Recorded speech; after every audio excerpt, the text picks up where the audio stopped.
La création des écoles vétérinaires est associée à Claude Bourgelat. Bourgelat était l'écuyer du roi Louis XV, mais c'était également un fervent connaisseur des maladies du cheval.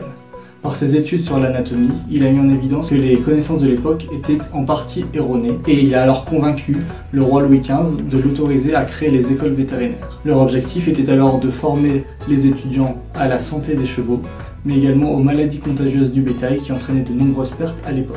En 1761, Claude Bourgelat fonda la première école vétérinaire au monde, à Lyon, qui ouvrira ses portes en janvier 1762. Puis, 4 ans plus tard, il créa une seconde école vétérinaire dans la région parisienne et plus précisément à Maisons-Alfort. En 1766, et à l'heure actuelle, c'est la plus ancienne école vétérinaire au monde à être restée sur son lieu d'installation.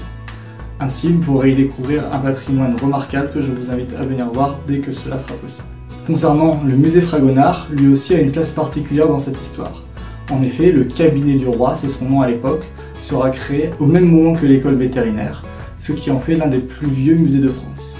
Aujourd'hui, ce cabinet du roi, ce musée Fragonard, se situe dans le bâtiment du même nom et trouve son organisation qu'il a depuis 1902, date à laquelle il prend place dans ce bâtiment. Vous y trouverez environ 4000 pièces, tous exceptionnelles, que je vous invite à venir découvrir lors de la réouverture du musée.